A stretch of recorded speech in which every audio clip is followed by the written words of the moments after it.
Hey, you ever sit down to write, find only to find yourself organizing your desk, flipping through Reddit or keto recipes, or watching YouTube just minutes later? Yeah, I know the feeling. Me too.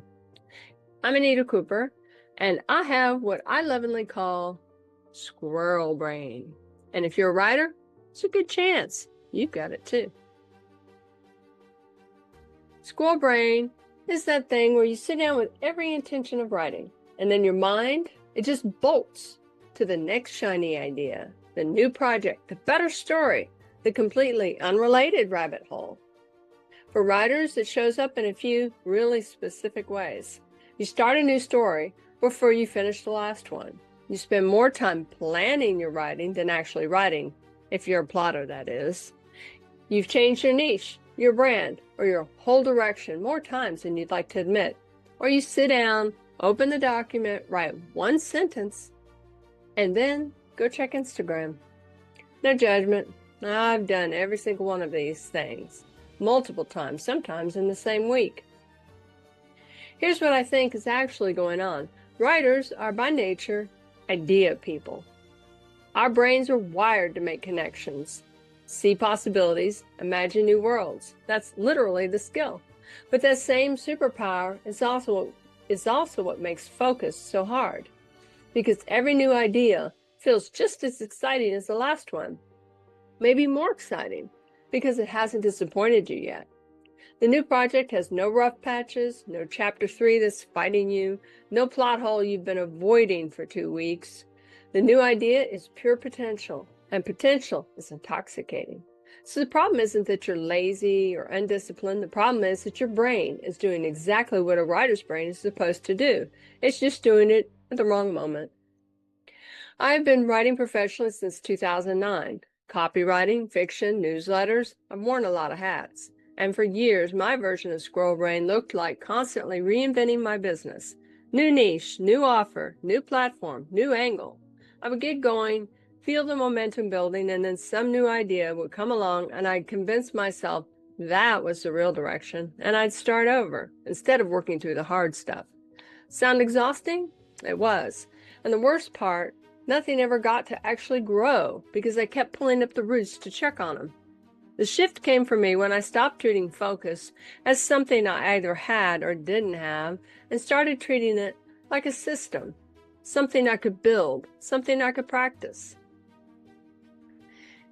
Tip number 1, the idea parking lot, or as I like to call it, just plot ideas, story ideas. The number 1 thing that helped me was giving my squirrel brain a place to go.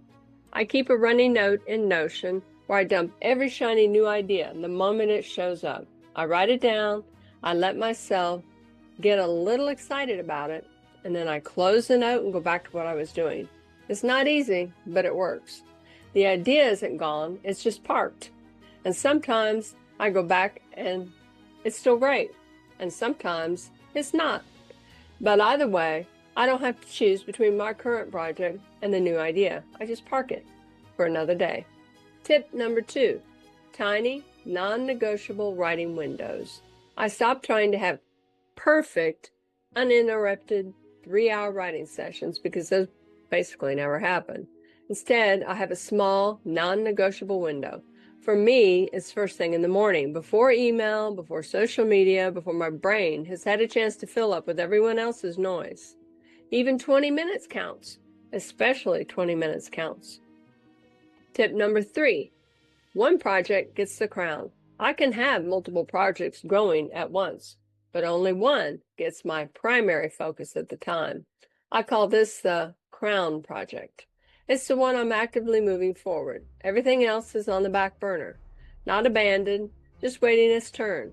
This one decision alone cut my squirrel brain episodes in half. Tip number 4, finish something small first. If you're deep in squirrel brain mode and struggling to commit to anything, here's my advice. Finish something small. A short story. I do this a lot. Flash fiction is perfect for this. A newsletter post. 1 chapter.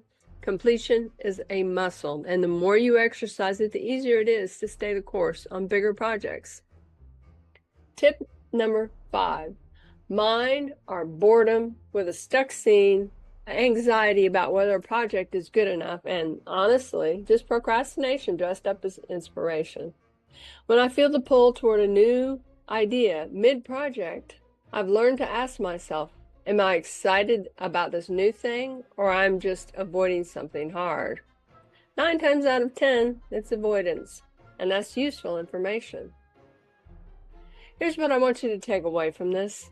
Squirrel brain isn't a character flaw. It's not proof that you're not a real writer or that you don't have what it takes. It's just a pattern, and patterns can be interrupted. The writers who finish things aren't the ones who never get distracted. They're the ones who build just enough structure to bring themselves back every time. That's it. That's the whole secret. You don't need perfect focus. You need a way back to the page. If this felt like I was reading your diary a little bit, you're my people. Come find me on Substack, AC Cooper Writes, where I talk about this stuff all the time. The writing life, the creative struggle, the short stories I'm publishing, with the goal of writing them every week. Doesn't always happen, but often it does. And the novel I'm stubbornly finishing. The link is in the description. And drop a comment below. What's your biggest squirrel brain moment? I promise I won't judge. I probably just relate. Subscribe if you haven't, and I'll see you in the next one. Have a great day.